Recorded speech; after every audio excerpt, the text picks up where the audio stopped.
Welcome, chat. Man, we just keep going. We just gonna, you know, review this Rock Nation documentary, and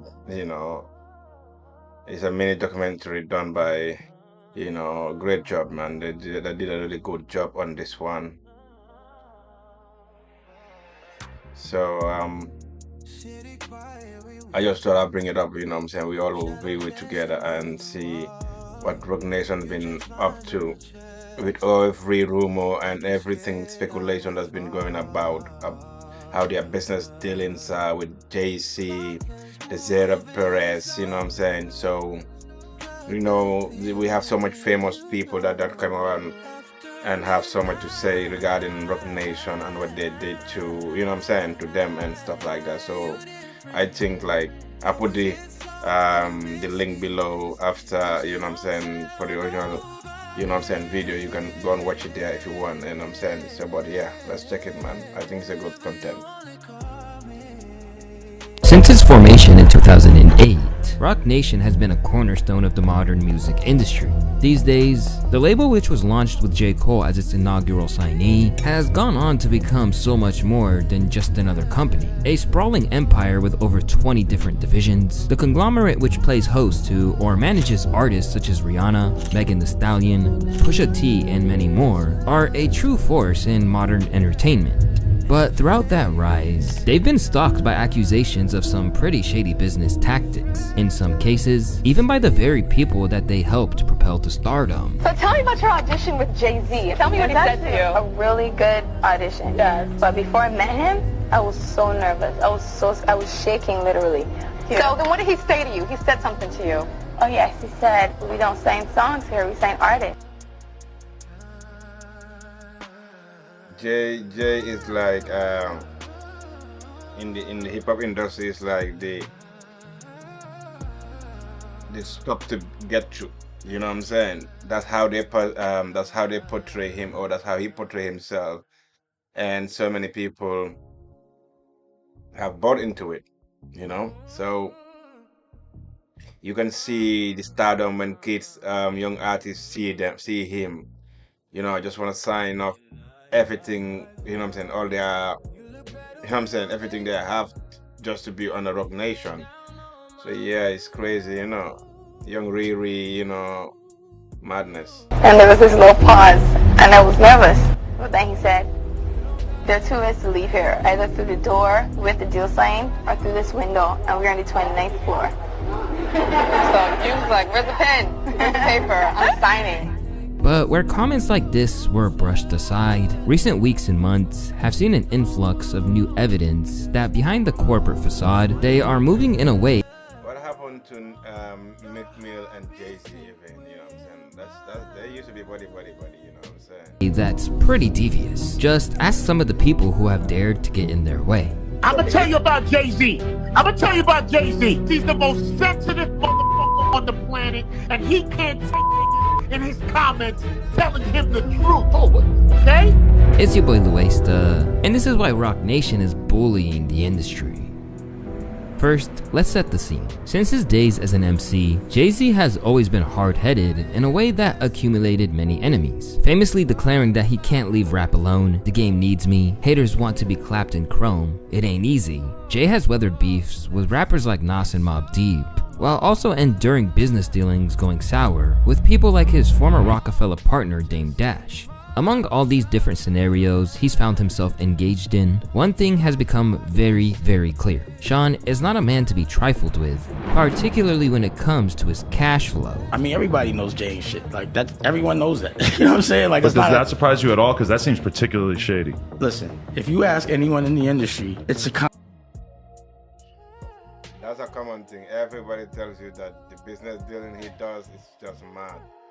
But to look at it like the big picture, everybody he came up with, you know what I'm saying? And none of them, I don't know, whether you want to call it business savvy or whatever, but yeah, it's some crazy things, man. Common knowledge that Jay ain't shit. You know what I'm saying? Define ain't shit for our audience. He's here. about the bag. You Right. know, we all know that. It's about he's self-preserving, period. Like, you know, it's just that the people he does it to don't have like Beyonce next to him. They don't have that kind of a power. But, you know, this dude here, everyone's looking. You know, he do that shit to me with girls. Like, you know, he'll be like, you know, I'll be talking to a chick and I'll be like, yo, she asked me to do this, that, and the third. And he'd be like, I wouldn't do it. And then the next day he's wifed her. And I'd be like, oh, that's some funny shit. Right. By all accounts, the man who once stabbed Juan Un Rivera for reportedly bootlegging his album retains this ruthlessness in the business world. However, he couldn't do it all single-handedly, and among his most trusted lieutenants is Roc Nation's CEO, Desiree Perez. And these days, she's getting implicated in just as many of these industry beefs as he is. A former club promoter who booked Jay-Z back in the day, Desiree has a little of a checkered past, and allegedly churned federal informant in 1994 when Perez was arrested and faced drug, firearm, and grand larceny charges. Years later, Desiree Hip-hop has been better with so many informants, you know what I'm saying? This new wave of snitching, going crazy, it's been in hip-hop, you know what I'm saying? You know what I'm saying? Let me tell you. who is married to Roc Nation Sports CEO Juan Perez, was pardoned by Trump's White House, with the government agency claiming that since her conviction, Ms. Perez has taken full accountability for her actions and has turned her life around. She has been gainfully employed and has been an advocate for criminal justice reform in her community. But if you ask one of these major critics of Roc Nation, she is every bit as conniving as she was back in the day. Out of all the people who've been intent on revealing the true nature of Roc Nation, few of them have taken on the task with passion and perseverance as Nicki Minaj. Although they were once occasional collaborators, Jay-Z and Nicki had been at odds for a while. Recently, she disputed his treatment of Lil Wayne in the midst of him being denied the Super Bowl halftime show, taking up for her mentor and claiming that he had been snubbed, then went on to claim via her often chaotic station head account that he has been limiting her from reaching her full financial potential. Jay-Z has exhibited signs of envy, jealousy, hate, and stopping bags behind the scenes, allegedly. Why is it always the same story? So that means Nas made all of that stuff up. DMX made all of that stuff up. He was beefing for a minute with 50, with Dame and Dipset for a while. And isn't it interesting how many feuds, even with females, that he's allegedly been behind as well? Among her claims is that due to her early involvement in Tidal, due to being one of the 15 artists gifted Nicki has not put her foot off the gas on Jay-Z, you know, and Roc Nation is constantly coming for them. a 3% stake in the streaming service at its 2015 launch, and others, Jay-Z owes her a whole boatload of cash. According to her, she was offered $1 million for her share after the company was sold to Jack Dorsey's Square for $302 million in 2021. For that reason, Nicki has asked him to provide the money she feels he's unfairly withholding. We've calculated about $100 to $2 million so far. Jay-Z, call me to settle this karmic debt. It's only collecting more interest. You still in my top 5 though. But when it comes to the heat between them, this is merely a fraction of a larger problem. Because whenever she gets a chance, she'll go off on Jay and the CEO Desiree, maintaining that they're actively trying to sabotage her career and the online presence of her audience. They came begging the Queen for a tour and album, and I said nope, LMFAO. I wanted to patch it up. They needed help from the Queen and the Barbs. I called the Barbs on the secret Barb phone, and it was recording. No, just like the casino. Jay-Z, let me find out you gonna let Desiree take the fall alone. Minaj continued. I don't blame you. That ugly ass hoe. Bitch gon' snitch anyway. You might as well beat her to it. Conspiracy, false imprisonment, civil rights violations. Run! From there, she concluded, okay, I'm not going to put out the album anymore. No more music. Hope you're happy now, Jay-Z. Bye, Barbs. Love you for life. And whenever there's scrutiny on them in recent months, Nicki has been on hand to engage in it, recently celebrating their inability to get a casino license. Hearing Desiree Perez talk about how she was begging for This is the crazy thing, bro. Jay-Z name past 2 years, it's been called in so many things constantly. it's not like it's a new story anyway, but last 2 years, his name is called in so many things that like questionable things, you know. So it's crazy. Like yo, when I saw this, I'm like, yo, no, we gotta see how this thing. I'm like, cause this documentary kind of like brings close to everything, every most people we are talking about, especially people that were close to him or get anyway the the left hand of him. You know what I'm saying, and had something to say and nobody listen or some people believe in that, but to have it all put into one project like this is really amazing, you know. 30 million was told no. Oh, broke nation. How'd you go so fucking broke? And she's not content to stop there, even leveling big accusations at them that they basically destroyed both entertainment and sports in one fell swoop. Dear Jay-Z and Deseret, you ruined hip-hop, ruined football, ruined basketball, and ruined touring. The jig is up. According to her, the entire company is nefariously pulling strings and doing everything they can to detract from the controversies that continue to surround them. Anytime Cook Nation's in the news for something they don't want you to know, a few things will happen. Will Smith will appear, a famous person is announced dead, and their allies will begin to post/say nasty things about the Queen.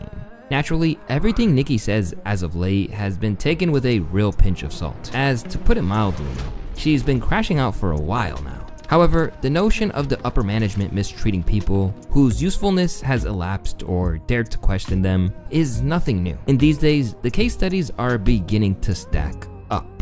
When it comes to Roc Nation kicking people to the curb once their cultural currency has expired or getting in their way, one man who certainly springs to mind is Colin Kaepernick. Perhaps best known at this point for his famous decision to kneel during the national anthem that got him expelled from the NFL. Colin Kaepernick basically became a civil rights figure, and to begin with, Jay seemed to be firmly on his side of his principled stance to protest against police brutality. Would you have said, do it, don't do it? What would you have counseled the brother? Oh, 100% do it. Wow. I mean, look how many people play football. They're not all gonna be him. Like, you just put his name next to Muhammad Ali. Would you rather be playing football, getting your head dinged in, or would you rather be an iconic figure for the rest of your life? A job that I think people.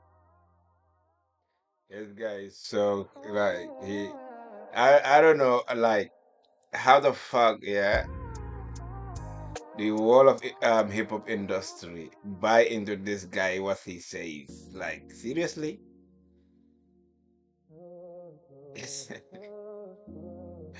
I think it's just the money, man, and the influence, like being Rock Nation, you know, big label, you know what I mean, and have those records. But I don't like yo, like Tupac say. I don't even have to go to the lyrics, but I don't know how they bought into this guy's words. Like seriously, like you're listening to this guy is got like yo, six crazy. Again, we confuse the idea of having a job with fulfilling your purpose.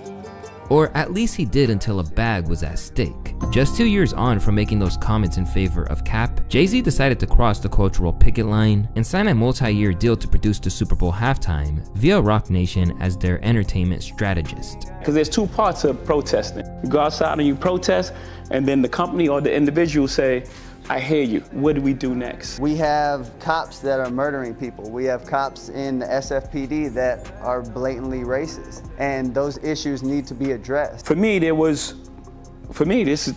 like action, actionable item. What are we gonna do with it? You know what I'm saying? So reach millions and millions of people, or we get stuck on Colin not having a job. Jay-Z partnered with the National Football League, the same mega corporation that employs those involved in murder, domestic violence, and countless other offenses, but sees a disproportionate issue at hand with silently taking a knee on the sidelines. What struck me was this. You kneeling with your staff. What? You kneeling with your staff. Okay, I think we passed kneeling. And immediately, this went down like a ton of bricks with both Cap and his supporters. Years on, Jay has retained this position, and many people have essentially forgotten about the entire controversy. However, Colin's wife, Nessa Diab, is not one of them, and in her opinion, the situation unveiled Jay's true nature. Yes, I might not like what Jay-Z did, but guess what I don't do? Go out of my way to not play his songs on my show. No, I'm not spiteful. I don't try to harm people. I don't do smear campaigns behind the scenes. And don't take away from his artistry. I don't ever do that. We're clear. Jay's one of the best to do what he does. Also, what he did to Colin was absolutely wrong. And once hip-hop's queen began taking shots at Jay and co, Nessa launched another assault and got into the sordid details about how they suppressed Kaepernick and his message at the request of the NFL. At Nicki Minaj exposing the smear campaign tactics that Jay-Z, Roc Nation, Desiree Perez did to her behind the scenes is very similar to what I was told they did to Act.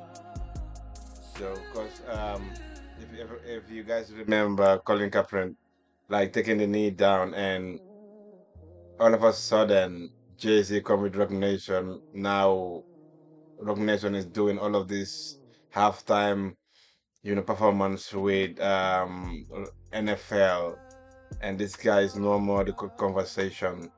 It's like, brother, you came in just to shut down another brother's fight to just get the big bag and continue, and be selectively selecting who you like to perform in this Super Bowl halftime. It's just some dirty games, you know what I'm saying? Kaepernick. When Jay purposely co-opted Colin's protest by siding with the NFL to help their image after they blackballed Colin for his protest, Roc Nation apparently took $5 million a year over 5 years to bury the growing protest, and specifically help them move beyond the controversy around teams' unwillingness to sign Kaepernick. She continued. Desiree even said, "We love that everybody wants to be on stage, that we've completely changed the conversation to fighting for it versus boycotting. We've come a long way." She got her pardoned by Trump. No coincidence the NFL owners are his buddies and also donated millions to his campaign. These allegations won't sit well with the higher-ups at Roc Nation, particularly because they try their best to maintain an image as a socially conscious company. But it's by no means the first time that they adopted a man associated with the cause before disposing of them over time. During the drama surrounding Meek Mill's prison sentence for a probation violation, Jay-Z and Roc Nation were very active in the attempts to free him. How did you get into his life? How do you know about this? And what are you doing for people who may fall prey to this? We manage him currently, like right now. This judge felt the need to violate him for two to 4 years for two things. One, he was shooting a video and he was riding a motorcycle and doing wheelies. And two, there was a guy who asked him for an autograph, and he was like, "Man, I'm leaving, I got a flight, I'm leaving." And the guy got mad and started hitting his friend, so he pulled the guy off his friend.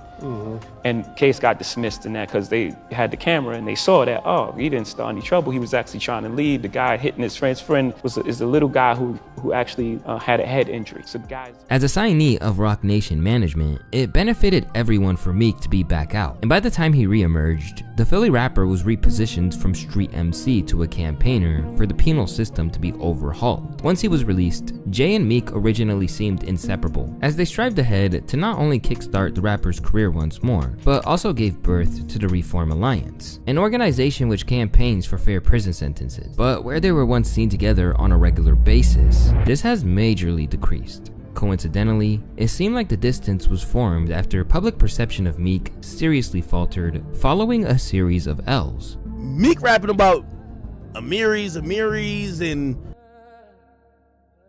my boy, the boy academic was going hard on Meek Mill. Like, one can say he kind of buried Meek Mill's career or something or not, but Meek Mill ended up, after coming out of jail and signing with Roc Nation, this guy was going around like from a street guy. You know what I'm saying? Talking all that talk in all those records.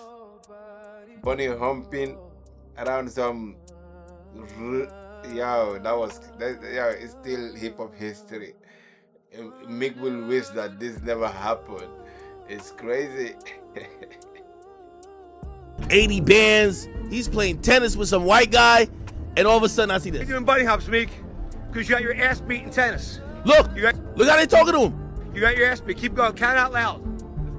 Damn. Count out loud, nigga. Count out loud. By the way, I don't even think any black rapper could talk to Meek like this. By 2022, Meek left the Roc Nation management umbrella, but insisted it wasn't due to any bad blood and that they were consulted on the best path for all parties to take. All I seen today was Meek and Rock part ways. I'm personally handling my own business so I can take a risk and grow. We came to that agreement together. I have a label deal with Rock for my artist, and many other investments with Jigga, and Roc Nation is my family. Don't mix my post aimed at Atlantic mixed up with Rock or MMG. They ain't stopped nothing I'm doing. We made about 100 million together. Dez, Mike, and Hove saved my life before, and put a lot of energy into it. I'm not behind on my favors in life with my people. I'm good.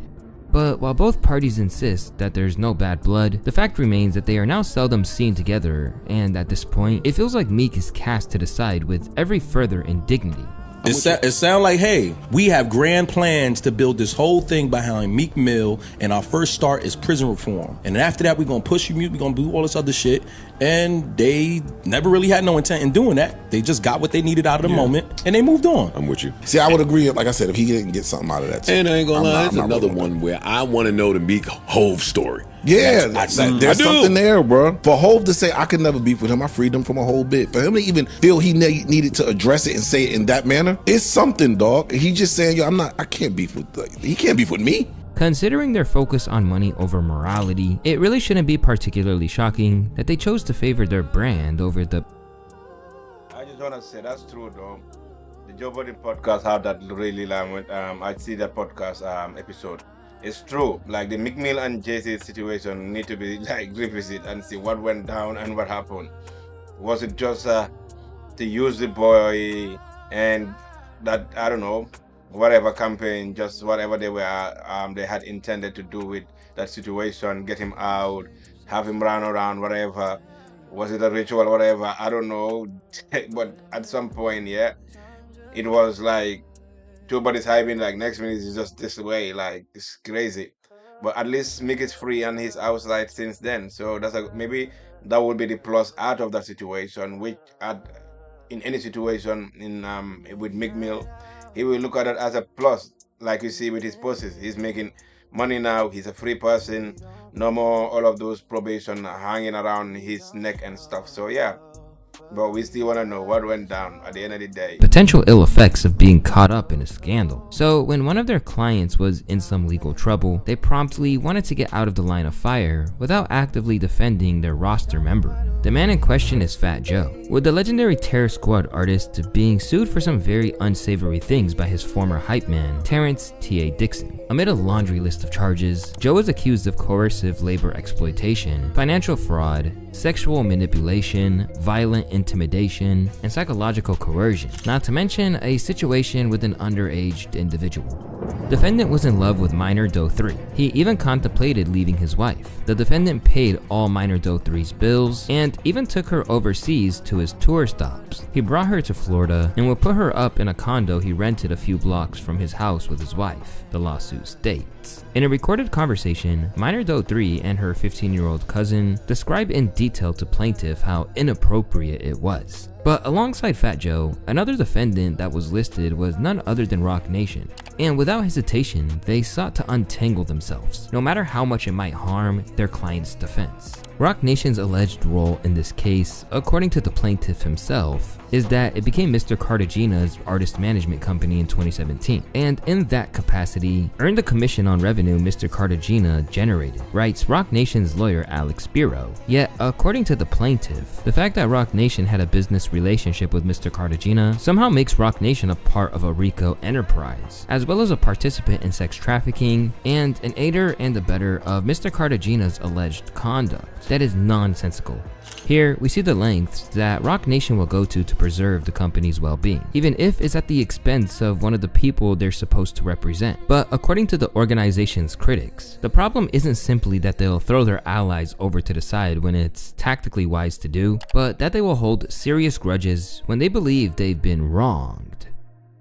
Even though Nicki Minaj has been the most outspoken Young Money label alumni to come after Jay, Desiree, and Roc Nation, there is another one of Lil Wayne's proteges who have reason to take issue with how they move. Because if speculation is to be believed, they've been spending time trying to take Drake out.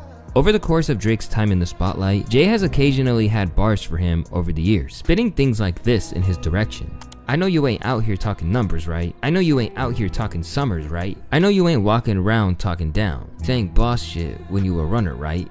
But for the most part, I don't know. Jay-Z, Drake. Well, Jay-Z couldn't, what's his name? Sorry. Drake couldn't defend himself against Kendrick Lamar. I don't think he would have ever come close and, but yeah, that would have been some hip hop time.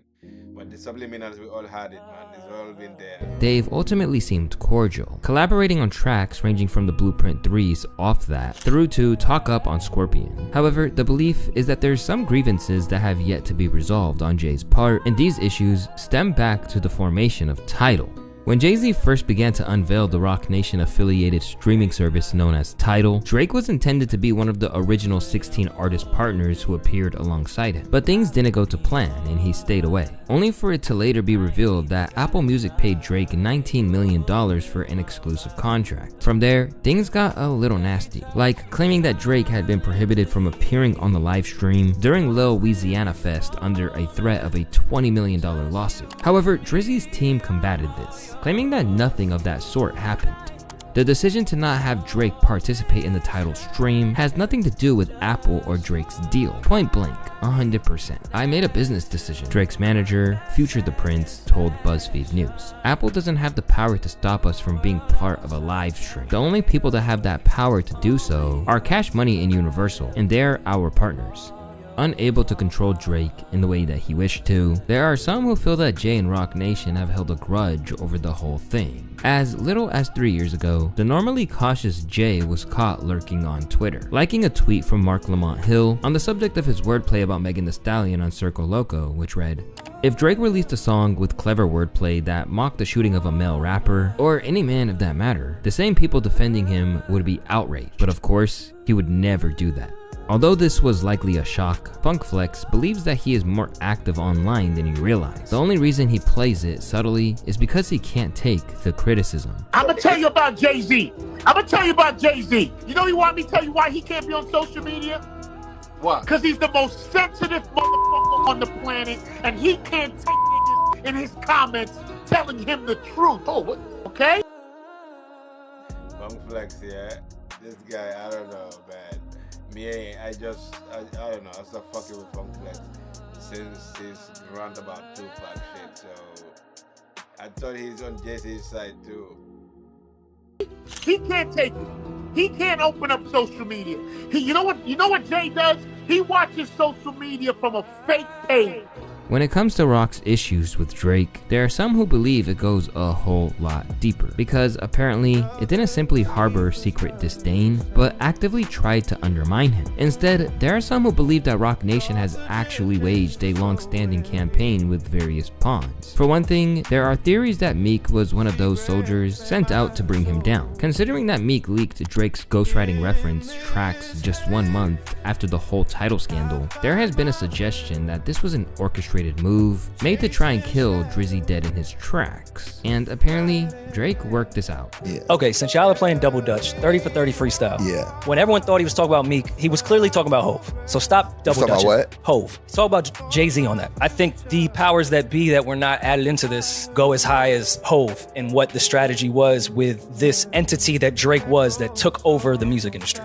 And I think they saw this as an opportunity to try to lower the light of somebody that had completely taken over. Drake is another student of the game. Mm-hmm. He knows and sees and watches everything. So when Meek first tweeted it, before he name dropped, Meek tweeted a month or 6 weeks earlier than that, these niggas don't write their raps. Okay. Something. Pusha had made note. So Kendrick had made note. There was rumblings. But when that didn't work, there was a belief that the latest attempt came through none other than Kendrick Lamar in his war on Drizzy that led to one of the most legendary beefs in the genre's history. Whether or not he was involved at the outset, it seemed obvious that Jay was happy about the result, enlisting him to perform at the Super Bowl and singing his praises along the way.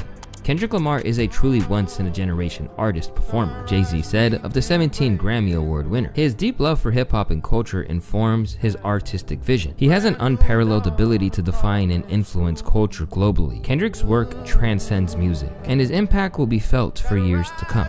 And sure enough, Kendrick then used the halftime show to defame Drizzy on the biggest rap stage possible. Beyond that now legendary performance, there is a sense that Jay did whatever he could to defend Kendrick's decision to basically just suggest that Drake isn't of hip-hop culture. This led to Michael Eric Dyson's showdown with his very good friend Jay-Z after the famed academic went off on Dot over his attempts to shift the narrative around Drizzy. Drake is being indicted by Kendrick Lamar, implicitly and explicitly, not like us. The song is the song, whatever you think about it. But the notion itself, big distinction, us versus them. And they're trying to de-black Drake, right? Oh, he's not really black because he grew up in Canada, I grew up in Compton. Bro, you're reducing blackness to Compton?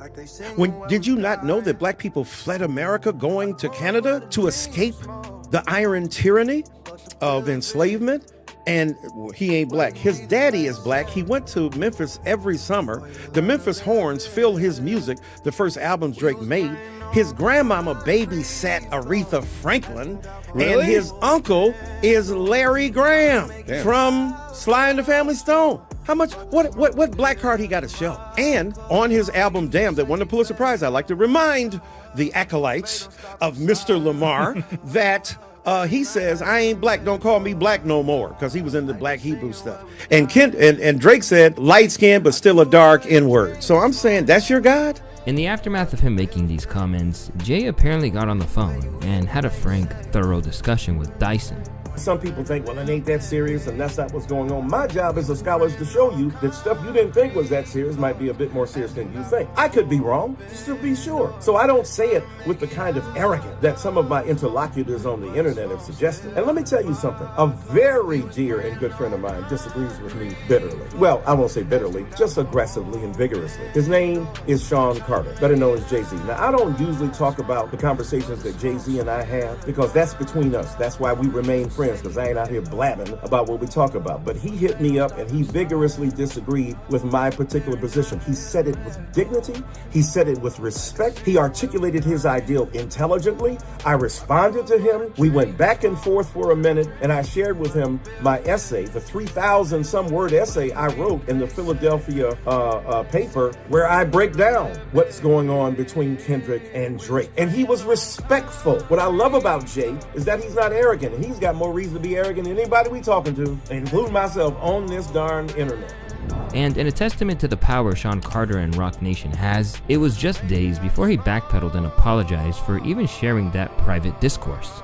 Why would he know that? Because he conducted one of the most famous rap battles in the history of the art form. And so I mischaracterized him. He said it ain't that serious. He wasn't vigorously disagreeing with me. It's not like he called me and said that. And even on the text, he literally said it's not that serious. So I want to apologize to him. And the reason I clarified my position in the first place is because he made that distinction between Trump and Kendrick that I wanted to make clear that I... Crazy for you have some old man needing to come online to clear some nonsense business into the rapper because of what? You don't want your relationship with some man to end. Apologizing for even talking about the text message you had. Yo, this is what I said earlier. How the hell he got them? Oh, he had some people to be like that towards him, whether it is words. That's why I like Chelsea. What's his name again? Yeah, Mr. White, Mr. Chelsea. Yeah, when he was talking about when they were making that crazy stuff about half a meal or dinner with Jay-Z, it's like, nigga, give me the half a meal. What do you mean dinner with Jay-Z? Because I don't understand this person. You are a grown person. You can do whatever you want to do, say what you want to do, how you want to feel. Why you need to come online to explain why you even because you reference the text messages you have with him. You scared to lose your friendship? And it's not just him. It's so many people that feel like, you know what, Jay is Jay, like, and you need Jay without, like, it's crazy. And if you do him wrong, you are finished. He's gonna mess you up or do whatever, stifle your career and stuff. So maybe that's why this guy is out here trying to show some like loyalty. You know what I'm saying? Completely understood and did not intend. So God bless you all on this morning. Rest in peace, Reverend Jesse Jackson. Jay-Z, my sincerest apologies. Much love to you. And because of how we know how Jay moves, people predicted exactly what was going to go down after the initial post. Apparently, Eric's gonna be making another apology video to Jay-Z soon, and a video of how a true fan he is. In every instance, it seems like Roc Nation wants everyone to fall in line, and one man who learned this is none other than independent rap mainstay Russ. Over the past while, Jay's company unveiled what was known as the Roc Nation Distribution Dashboard, designed to get their music out to 200 plus streaming services, while also managing their royalties. All artists currently signed to Roc Nation were folded into this system, complete with big promises to revolutionize the game as we know it. However, not everybody was sold on the concept, and it was promptly criticized by Russ for being nowhere near as revolutionary or artist-friendly as they'd like to pretend. An 85-15 split to press upload is madness. Major labels take 15% distro off the top too, so it seems like they just modeled the business off of that. If you're an artist, this makes no sense to sign up for, in my opinion. From there, he continued to break down exactly why the whole thing wasn't the answer that it was proposed as.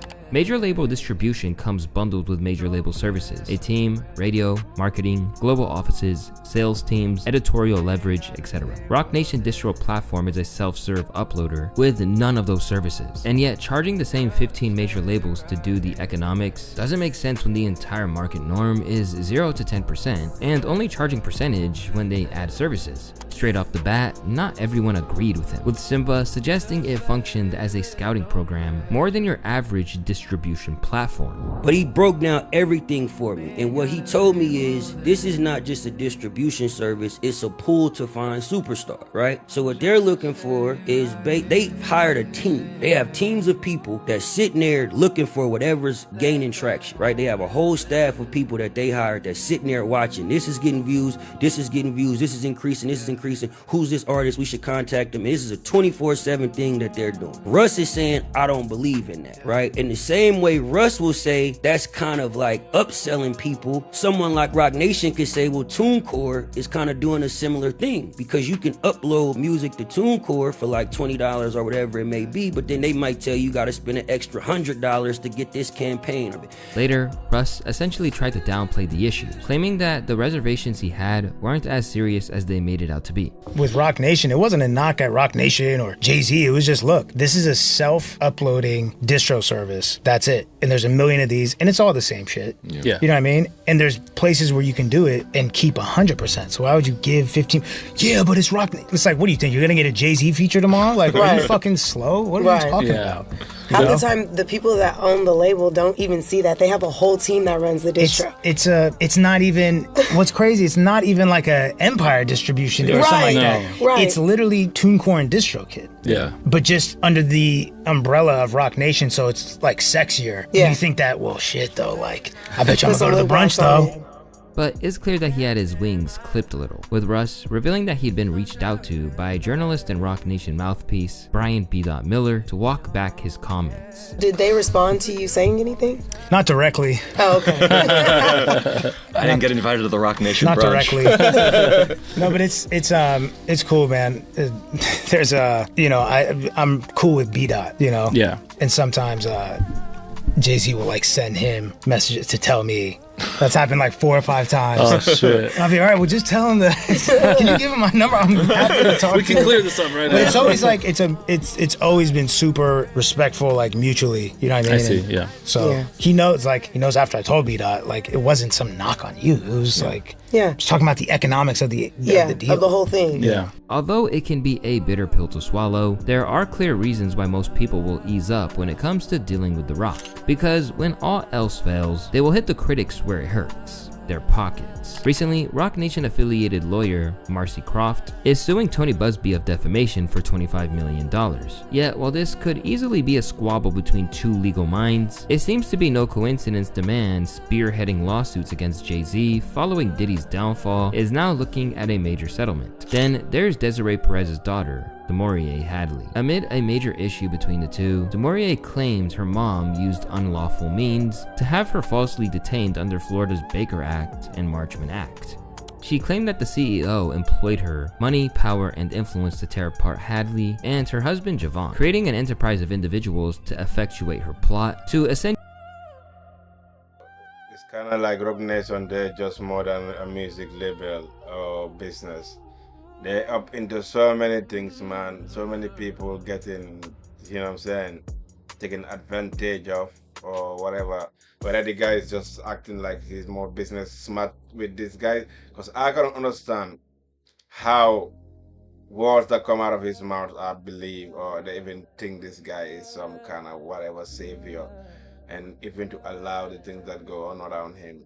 But if you notice the people that he gone out of the way or left behind, anybody else coming along the way, you know that you're just gonna be a next victim on the way. So, but yeah. Tried to separate me from my husband and to falsely accuse him of domestic violence. But as expected, Rock Nation had a plan to combat it, and following Demoria taking part in an interview with Tasha K, they claimed that the daughter affirmatively violated the court's special order, and publicized an interview she gave out about this case to further influence public perception. Basically, it appears that they will do anything to get their intended outcome, and in the eyes of the recently deposed Aiden Ross, they're getting paid handsomely to do so. Let's talk about my deposition today, okay? I had a deposition. I do want to make it very clear to you guys, I stood my ground a little bit. I did get bitched as well. Very scared of these little Rock Nation guys, right? But, dude, these guys are making a bag, bro. Yo, listen, guys. Bro, these Rock Nation lawyers, bro, they're getting paid a bag, a very big bag, Like, yo, bro. Like, in my opinion, I feel like they're getting like at least 20K an hour. Oh nah. Aiden's run-in with the lawyers was in relation to Megan Thee Stallion, and similarly to the streamer Academics, also feels they're playing dirty. In both occasions, these depositions were supposed to be centered on the case of Milagro Grams, a gossip blogger who was being sued by Megan Thee Stallion's team for defamation. But in Act's mind, it actually was enlisted to target a whole bunch of other enemies. Just did my second Rock Nation Megan Thee Stallion deposition, he tweeted today. That law firm was wasting Jay-Z money. This time they tried to act right. No more Nicki and Drake questions. Shout out to the Jersey federal judge keeping Rock Nation in line. They're harassing real dudes. I believe Nicki. There is no way that they think they're getting millions from Milagro, he continues. So why spend hundreds of thousands to ask stupid questions about other people? My thought, they got a multi-million budget for attorneys to bully anybody who speaks against them to try to silence them. Rock Nation and Meg had to spend over $150,000 on all the deposition shit with me. They got 10 lawyers on there watching, taking notes the first time, and don't want to talk about Milagro or Meg, lol. They wanted Drake and Nicki, lol. Who funding this? Math ain't making sense. Try as they might, the negative publicity and controversy swirling around The Rock just keeps coming, as they're even fighting in their sports endeavors too. Recently, they announced that they'd signed RB Leipzig's new soccer prospect Jan Jamande, only for another company to claim that they renewed their contract with the player on January 1st, and later released a statement insisting that he remains contractually bound to them. At the moment, people are also digging deep into their connections to Live Nation, a company which is coming under heavy fire at the moment from the DOJ. It's long been suspected that they are essentially rinsing fans, and recent documents unsealed in the lawsuit has revealed the extent of the greed, with executives laughing about $50 charges for parking in the grass, and $60 for closer grass, alongside claiming that concert goers are stupid. Despite Jay-Z's $200 million ties to the company, Roc Nation is unlikely to condemn this, and will instead just try and put up as much distance between them and the scandal as possible. With so much controversy surrounding the label, talk has turned to what they'll do about it from here on out. And at the moment, people like academics think that the impending new Yeah, Chad. Anyway, I will put the link in the description below. You guys can watch the entire thing in there. But I think it's a really good content. They did a really, really good job. So we salute you, man, and appreciate it. Yeah.